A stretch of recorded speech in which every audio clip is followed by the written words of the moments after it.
Hello foodies, welcome to Guna's kitchen. ಇವತ್ತು ಮತ್ತೊಂದು recipe ತುಂಬ ಸುಲಭವಾಗಿ ಬರೀ ಒಂದು 15 ನಿಮಿಷದಲ್ಲಿ ಈ ರೆಸಿಪಿನ ರೆಡಿ ಮಾಡ್ಕೊಬೋದು. ಒನ್ ಪಾಟ್ ರೆಸಿಪಿ, ಟೇಸ್ಟ್ ಅಂತೂ ಅದ್ಭುತವಾಗಿರುತ್ತೆ. ಲಂಚ್ ಬಾಕ್ಸ್ಗೆ ಮಾಡಿಸಿರ್ತಕ್ಕಂಥ ರೆಸಿಪಿ ಅನ್ಬೋದು. ಬನ್ನಿ ತಡ ಮಾಡದೆ ರೆಸಿಪಿ ನೋಡ್ಕೊಳ್ಳೋಣ.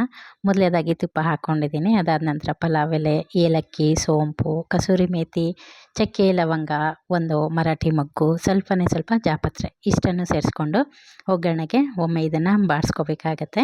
ಇದ್ರ ಜೊತೆಗೇ ಒಂದು 8ರಿಂದ 10 ಗೋಡಂಬಿ ಪೀಸ್ಗಳನ್ನು ಹಾಕ್ಕೊಳ್ತಾ ಇದ್ದೀನಿ. ಇದನ್ನೆಲ್ಲ ಹದವಾಗಿ ಸಣ್ಣ ಉರಿನಲ್ಲಿ ಫ್ರೈ ಮಾಡ್ಕೋಬೇಕಾಗತ್ತೆ. ಮಸಾಲೆ ಯಾವುದನ್ನು ಸಿಗಬಾರ್ದು. ಆ ರೀತಿ ಸಣ್ಣ ಉರಿ ಇಟ್ಕೊಂಡು ಇದನ್ನು ಫ್ರೈ ಮಾಡಿಕೊಂಡ್ರೆ ಆಯಿತು. ಇದಾದ ನಂತರ 2 ಹಸಿಮೆಣ್ಸಿನ್ಕಾಯಿನ ಸೇರಿಸ್ಕೊಳ್ತಾ ಇದ್ದೀನಿ. ಖಾರ ನೀವು ಹೇಗೆ ತಿಂತೀರಾ ಹಾಗೆ ಸೇರಿಸ್ಕೊಂಡ್ರೆ ಆಯಿತು. ಇದಾದ ನಂತರ ಒಂದು ದೊಡ್ಡ ಗಾತ್ರದ ಈರುಳ್ಳಿನ ಉದ್ದುದ ಹೆಚ್ಚಿಟ್ಕೊಂಡಿದ್ದೆ, ಅದನ್ನು ಸಹ ಈಗ ಒಗ್ಗರಣೆಗೆ ಸೇರಿಸ್ಕೊಳ್ತಾ ಇದ್ದೀನಿ. ಇದನ್ನು ಹಾಕ್ಕೊಂಡಾದ್ಮೇಲೆ 2 ನಿಮಿಷ ಇದನ್ನು ಚೆನ್ನಾಗಿ ಫ್ರೈ ಮಾಡ್ಕೋಬೇಕಾಗತ್ತೆ.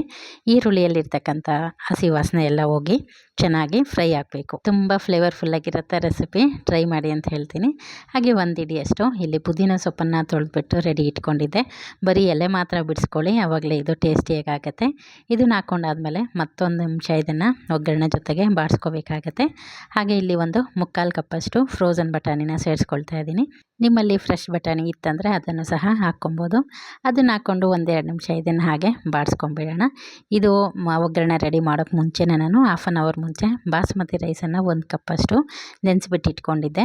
ಈಗ ನೀರೆಲ್ಲ ತೆಗೆದುಬಿಟ್ಟು ರೈಸನ್ನು ಇದಕ್ಕೆ ಸೇರಿಸ್ಕೊಳ್ತಾ ಇದ್ದೀನಿ.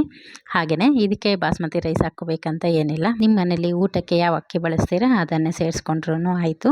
ಅದು ಹಾಕ್ಕೊಂಡಾದ್ಮೇಲೆ ಫ್ಲೇವರೆಲ್ಲ ನೀಟಾಗಿ ಹೊಂದ್ಕೋಬೇಕಲ್ಲ, ಆ ರೀತಿ 2 ನಿಮಿಷ ಇದನ್ನು ಫ್ರೈ ಮಾಡ್ಕೊಳ್ಳೋಣ. ಹಾಗೆ ನೋಡಿ, ಈ ಹದದಲ್ಲಿ ಒಂದು ಅರ್ಧ ಸ್ಪೂನಷ್ಟು ಶುಂಠಿ ಮತ್ತು ಬೆಳ್ಳುಳ್ಳಿ ಅದನ್ನು ಹಾಗೆಯೇ ಜಜ್ಜಿಬಿಟ್ಟು ಇಟ್ಕೊಂಡಿದ್ದೆ, ಅದನ್ನು ಸೇರಿಸ್ಕೊಂಡು 1 ನಿಮಿಷದ ತನಕ ಫ್ರೈ ಮಾಡ್ಕೊಳ್ಳೋಣ. ಹಾಗೆ ಇದಕ್ಕೆ ಒಂದು ಅರ್ಧ ಹೋಳಷ್ಟು ತೆಂಗಿನಕಾಯಿನ, ಫ್ರೆಶ್ ಆಗಿರ್ತಕ್ಕಂಥ ತೆಂಗಿನಕಾಯಿನ ತುರಿದುಬಿಟ್ಟು ಅಥವಾ ಸಣ್ಣ ಸಣ್ಣ ಪೀಸುಗಳಾಗಿ ಮಾಡಿಕೊಂಡು ಅದರ ಹಾಲನ್ನು ತೆಗೆದಿಟ್ಕೊಂಡಿದ್ದೆ. ಹಾಗೆ ರುಚಿಗೆ ತಕ್ಕಷ್ಟು ಉಪ್ಪನ್ನು ಸೇರಿಸ್ಕೊಂಡಿದ್ದೀನಿ. ನೋಡಿ, 1 ಗ್ಲಾಸಷ್ಟು ಇಲ್ಲಿ ನಾನು ತೆಂಗಿನ ಹಾಲನ್ನು ತೆಗೆದಿಟ್ಕೊಂಡಿದ್ದೆ, ಅದನ್ನು ಸಹ ಇದಕ್ಕೆ ಸೇರಿಸ್ಕೊಳ್ತಾ ಇದ್ದೀನಿ. ಸೇರಿಸ್ಕೊಂಡಾದ್ಮೇಲೆ ಒಮ್ಮೆ ಇದನ್ನೆಲ್ಲ ಮಿಕ್ಸ್ ಮಾಡ್ಕೊಳ್ಳೋಣ. ನಾನಿಲ್ಲಿ ಫುಲ್ಲು ತೆಂಗಿನ ಹಾಲನ್ನೇ ಬಳಸ್ಕೊಂಡಿದ್ದೀನಿ. ನೀವು ಬೇಕಂದರೆ ಅರ್ಧ ತೆಂಗಿನ ಹಾಲು, ಅರ್ಧ ನೀರನ್ನು ಸಹ ಬಳಸ್ಕೊಬೋದು. ಆದರೆ ತೆಂಗಿನ ಹಾಲು ಹಾಕಿ ಮಾಡಿ ನೋಡಿ, ರುಚಿ ತುಂಬಾ ಅದ್ಭುತವಾಗಿರುತ್ತೆ. ಇದು ಕುದಿಲಿಕ್ಕೆ ಸ್ಟಾರ್ಟ್ ಆದಮೇಲೆ ಒಮ್ಮೆ ಟೇಸ್ಟ್ ಮಾಡಿ ನೋಡಿ. ಸಾಲ್ಟ್ ಏನಾದರೂ ಕಮ್ಮಿ ಇತ್ತಂದರೆ ಸೇರಿಸ್ಕೊಂಡ್ರೆ ಆಯಿತು. ಇದಾದ ನಂತರ ಲಿಡ್ ಕ್ಲೋಸ್ ಮಾಡಿ 2 ವಿಷಲ್ ಕೂಗಿಸ್ಕೊಂಡ್ರೆ ಸೂಪರಾಗಿರ್ತಕ್ಕಂಥ ಒಂದು ಲಂಚ್ ಬಾಕ್ಸ್ ರೆಸಿಪಿ ರೆಡಿ ಆಗುತ್ತೆ. ನೀವು ಕೂಡ ಟ್ರೈ ಮಾಡಿ ಆದಮೇಲೆ ರೆಸಿಪಿ ಹೇಗಾಗಿತ್ತು ಅನ್ನೋದು ಕಮೆಂಟ್ ಮಾಡೋದನ್ನ ಮರಿಬೇಡಿ.